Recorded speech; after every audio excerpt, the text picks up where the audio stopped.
Chi, Unihuli Yakni Sakya Irana Icha, Changes Chi changes Anu, changes Tamba, changes Tana, Akaka, Yatiya Masifisa.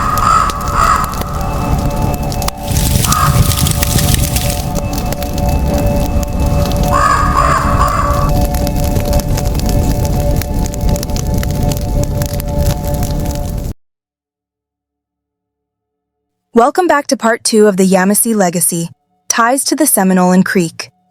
In Part 1, we uncovered the fascinating origins of the Yamasee, their connections to Mississippian cultures, and how their influence shaped the identities of the Seminole and Creek nations. We also explored how these groups share deep historical and cultural ties that often go unrecognized. Now in Part 2, we're taking things further. We'll dive deeper into the movements of the Yamasee, their conflicts, alliances, and how their legacy continues to impact the understanding of indigenous history in the Southeast. If you haven't watched Part 1 yet, make sure to check it out first to catch up on the story. Let's continue this journey into the rich and complex history of the Yamasee people. But before we embark, don't forget to hit that subscribe button and ring the notification bell to stay updated with our historical explorations. The Seminoles and Creek nations have deep historical and cultural connections to the Yamasee, pointing to a shared descent that traces back to the ancient Yamasee people. The Yamasee were an influential tribe in the southeastern United States. They originally inhabited territories in what are now Florida, Georgia, and the Carolinas, though we know the Yamasee origin also goes back to the Maya. Historical accounts describe the Yamasee as fierce, warlike, and deeply rooted in Mississippian culture, which emphasized agricultural advancements, trade networks, and hierarchical governance. The Seminoles, who emerged in Florida during the 18th century, have long been tied to the Yamasee through shared lineage and cultural influence. Historical sources, such as those in Sketch of the Seminole War, mention that drops of Yamasee blood remain in the veins of the Seminoles, suggesting direct descent.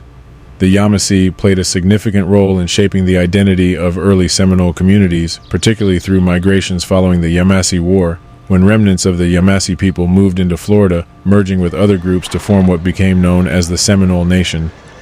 The Creek Confederacy, also known as the Muskogee, was a broad alliance of tribes in the southeastern United States, many of which shared cultural and linguistic traits with the Yamasee.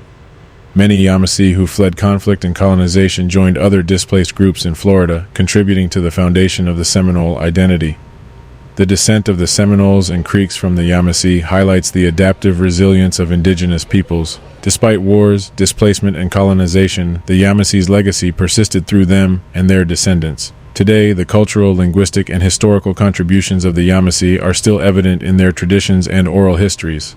The Seminoles and Creek nations represent somewhat of a branch of the Yamassee Legacy, with their shared ancestry reflecting the interconnectedness and resilience of southeastern American Indian tribes. Understanding these ties helps preserve the history and honor the contributions of the Yamasee Indian people. Contradictive to what history is teaching, we continue to fight, though it never stopped. It is the continuation that you hear of in history with the Seminoles. The word Seminole, which is being deprived as runaway, was in reference to, in our historical documents, as running away from that war that continued on with the Yamasee, which started firstly with the Yamasee. So that's where the term Seminole comes from. Also, through history, they talk about a lot of black Seminoles. Well, the black Seminoles they were talking about and referencing, history shows, were Yamasee, because we last were located in northern Florida, which is where my family's from. Now, let's take a look at the book, The Invention of the Creek Nation, 1670 to 1763, by Stephen C. Hahn, on page 6 of the introduction, where it states, "Among the first to consider the Creek Confederacy from a historical standpoint was the foremost scholar of the southern frontier, Werner Crane. In an influential 1913 article, Crane argued that the Confederacy arose around the time of the Yamasee War of 1715.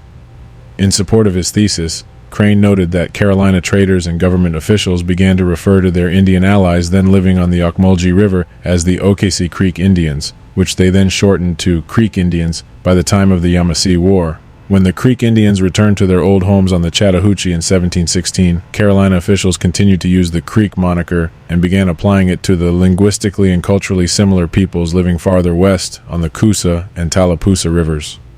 The name stuck, and Carolina, and later Georgia, officials would continue to refer to the Creeks as a single nation composed of two distinct divisions: the Lower Creeks, who lived on the Chattahoochee River, and the Upper Creeks, who lived on the Coosa and Tallapoosa rivers.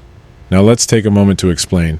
The Creek Nation's formation was first studied by historian Verner Crane, who identified its origins around a pivotal moment in history, the Yamassee War of 1715. This conflict between native tribes and British colonists in South Carolina set the stage for significant migrations and alliances among indigenous peoples. During this time, Carolina traders and officials referred to their native allies living along the Ocmulgee River as the Ocasee Creek Indians, named after the nearby Ocasee Creek. Over time, this term was shortened to simply Creek Indians. By 1716, after the war, these groups relocated back to their traditional lands along the Chattahoochee River. Despite this move, Carolina officials continued to use the term Creek, now applying it broadly to culturally and linguistically similar groups living farther west along the Coosa and Tallapoosa rivers. This naming process marked the beginning of the Creek Confederacy, a coalition of indigenous groups with shared language and cultural practices. Colonial officials, seeking to simplify their interactions with native peoples, began referring to the Creeks as a single nation. However, this nation was far from unified. The Creek Confederacy was a loose alliance of communities divided into two main groups: the Lower Creeks, who lived along the Chattahoochee River, closer to British colonies. The Upper Creeks resided on the Coosa and Tallapoosa rivers, farther inland. This distinction reflected not only geographic differences but also variations in how these groups interacted with colonial powers and other tribes. The term Creek itself was more of a colonial creation than an indigenous identity. It arose from European attempts to categorize and manage diverse groups of people.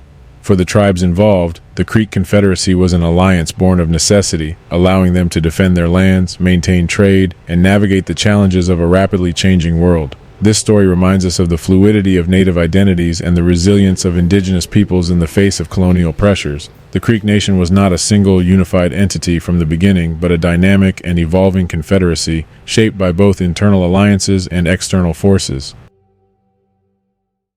So,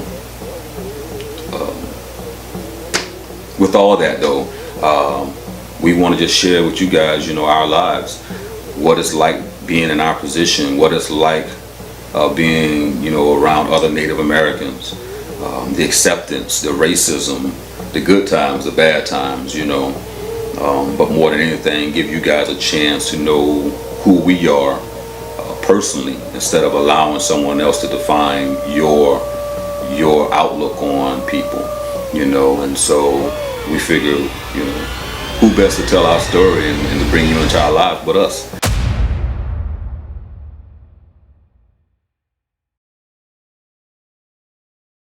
If you would like to express your encouragement towards these works and content, please go to paypal.me/SvnoyiWahya YT, or you can even directly contribute through Cashapp at $SvnoyiWahya. Any amount you give will be immensely appreciated. Thank you for your generosity. Join the SvnoyiWahya membership and support the channel, and be a part of the community by becoming a member and gaining exclusive perks while supporting the channel's growth. Your support helps to create more content exploring indigenous history, culture, and stories. Click the join button and choose your level to make an impact.